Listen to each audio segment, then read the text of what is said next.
Folks, what is up? This is Michael in the wee hours of the night, drinking a hot cup of coffee on the graveyard shift with your daily trivia question.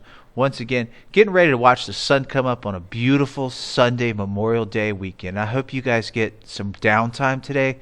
Go to the pool, get some hot dogs, some hamburgers, open up a ice cold beer, have one on me, and enjoy yourself with a little rest and relaxation for sure. And thanks to everybody who served in the armed forces on this Memorial Day, Sunday, and weekend for sure. So the answer to the previous trivia question was what was known as Whitewater.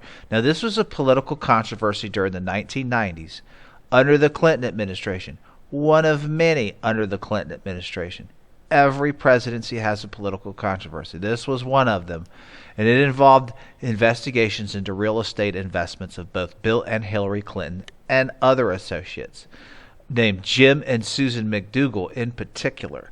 Now, this involved the planned development of vacation properties on land along the White River in Arkansas, which to me is a little shaky in and of itself. I mean, I've never understood the idea behind that, the push behind that.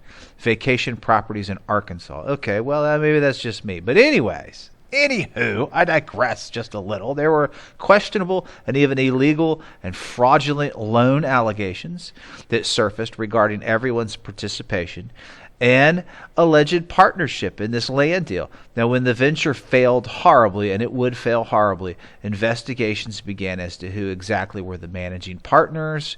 Were the Clintons just passive investors and therefore vindicated because of that? How connected were they exactly? There was a focus on discrepancy in contributions, etc. Whose hand were in the cookie jar, quite frankly, on this failed land deal, this failed land proposal of sorts. Now, when this exploded, and it did explode, there were further allegations that documents related to the case were mysteriously locked away in the Clintons' White House bedroom. White House officials were possibly obstructing the investigation. I think George Stephanopoulos got his hand involved in this somehow and got his hand slapped a little bit. And people were mysteriously paid off, and people were resigning. Suddenly, they just started falling like flies from their positions. There was some fallout with this whole thing, okay? And the fallout wasn't managed or controlled very well. We didn't do damage control on this at all. So by the mid to late 1994, this would eventually involve the appointment of what was known as the Independent Counsel, who at the time was Kenneth Starr. Now, you may have heard of Kenneth Starr. He would go on to be immersed in the Lewinsky scandal when that broke later on down the line. And this was intertwined into that as well.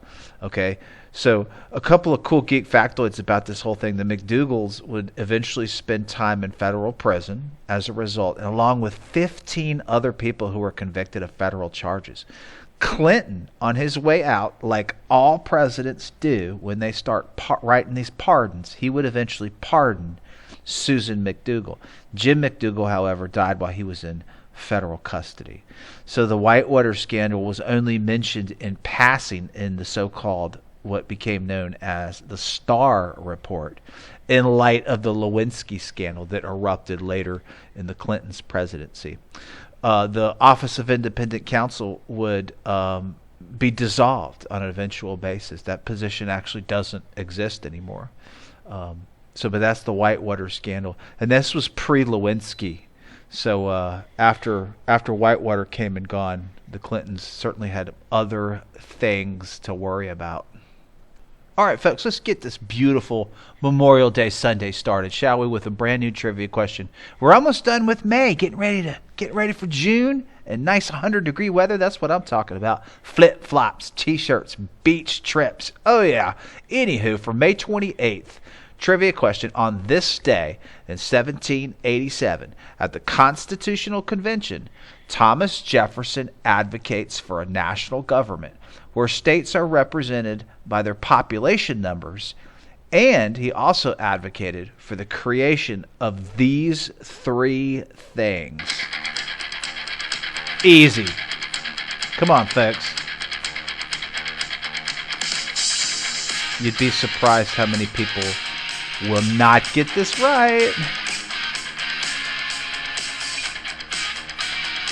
Keep it easy like Sunday, folks. Enjoy yourselves. Thanks for all you do.